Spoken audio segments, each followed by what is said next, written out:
Welcome to Richmond Park, the largest of London's 8 royal parks at over 2,300 acres and by far London's best park. In this video, we'll cover all that there is to see and do in this lovely park, and we'll be providing you with all the necessary information and tips that you'll need to make your visit hassle-free. And towards the end of the video, we'll explain how to get here. Now, with all the wonderful things to see and do in this park, I strongly believe it's the deer that attract the largest amount of visitors. Over the last 10 years, they have grown extremely comfortable with people, even to the point of walking straight up to be fed. Although a lot of people think this is a wonderful experience, it's very important to understand that feeding the deer is not good for their health, and also getting too close to them can be extremely dangerous. On some rare occasions, there have been attacks on dogs and humans for getting too close, mainly because of the female's concern for their young. As long as you stay a safe distance, you'll be fine.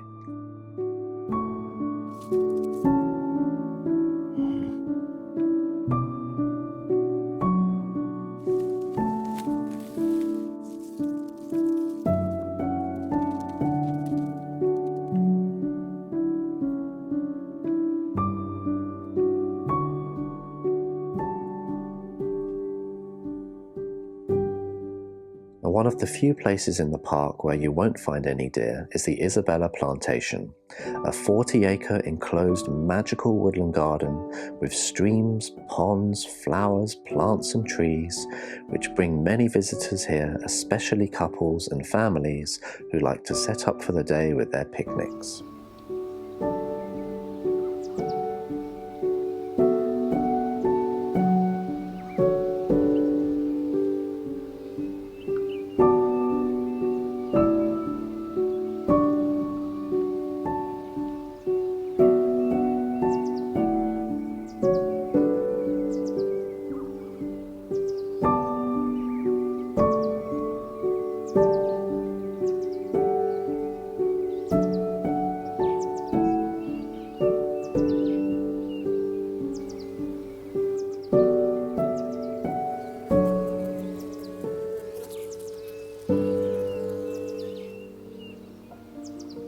If you can make a visit here around late April and early May, you'll find the famed evergreen azaleas. These beautiful flowers line the ponds, streams and walkways in abundance and make for some really magical photos.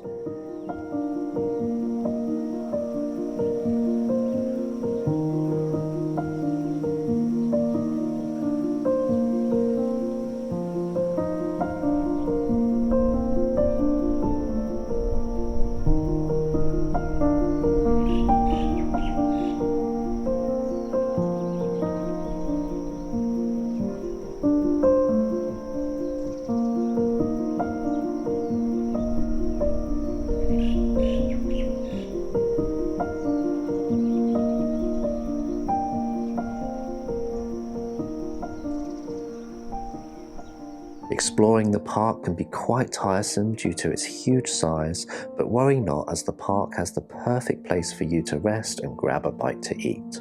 The Pembroke Lodge is a Georgian mansion situated right on the highest point of the park and offers a lovely view over the Thames Valley while sitting back and enjoying some scones and tea in their award-winning tea room.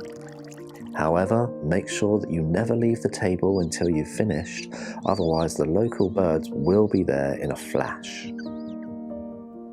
The Pembroke Lodge also has some beautifully designed gardens which are filled with colourful flowers, plenty of areas to enjoy a picnic and relax, and some magnificent views over the Thames Valley.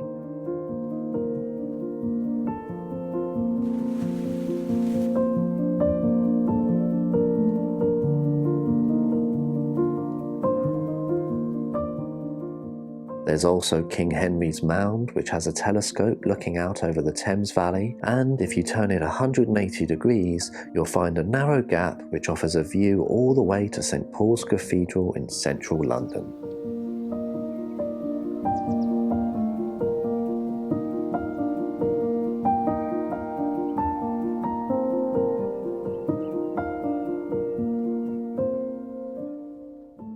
You can also find right in the centre of the park the Pen Ponds.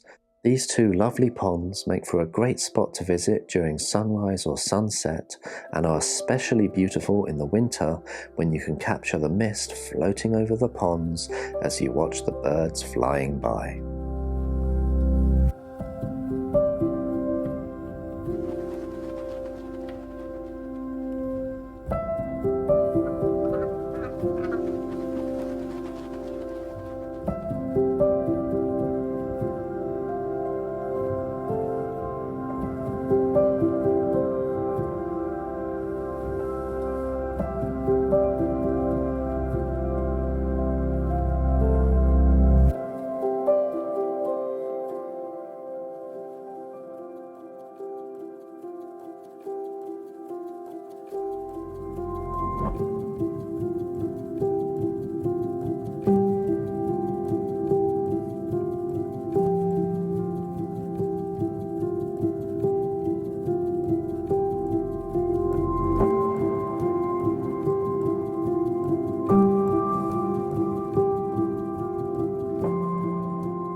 Capturing the autumn leaves in Richmond Park is also a truly magical experience. Sadly, this colourful time of year doesn't last long, so if you do want to see these beautiful colours, make sure you get here early to mid-November, otherwise you're going to miss it.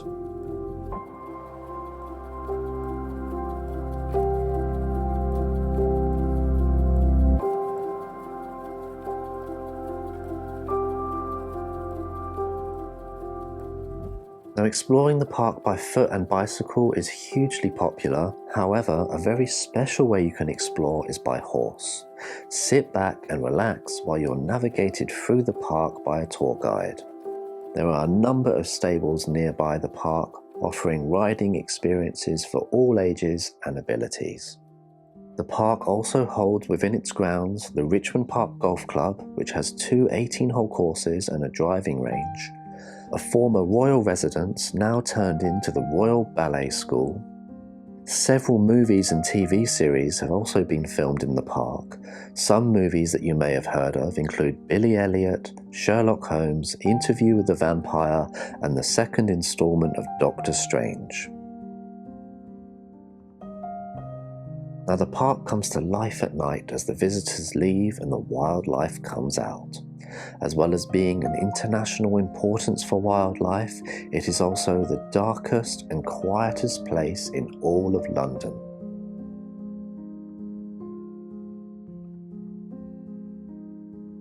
Now, getting to Richmond Park is very easy. If you're coming by train, Richmond train station is accessible by National Rail and the London Underground, and there are fast trains from Central London Waterloo Station which take around 20 minutes. The walk to the park from Richmond Station is also around 20 minutes. Now, if you're coming here by car, there are gates from Ham, Kingston, Sheen, Roehampton, and of course Richmond. There are many large car parks all throughout the park. Parking is free at the moment, however, there are talks that there will be charges applied in the future. And please be aware that there is a strict 20 miles an hour speed limit throughout the entire park. And if it's the weekend and a sunny day, I would also try to get here quite early as car parks do get full. Although the park is open 24 hours a day, apart from during the deer cull in February and November when the park is closed in the evenings. Be aware this is only to pedestrians. The gates for motor vehicles into the park close as soon as the sun has set, so be aware this is never the same time, as England's hours for the sun setting and rising change dramatically throughout the year. So there you have it, people, the amazing Richmond Park. Now, as I try to do with all my videos, more information on everything that you've seen can be found on the Top 10 To-Do List website. And again, if you haven't subscribed yet, please do so, as it does help me to make more videos for all of you. So I hope that you've enjoyed this video. If you have, let me know by giving me the old thumbs up. And until next time, I'll see you in the next one.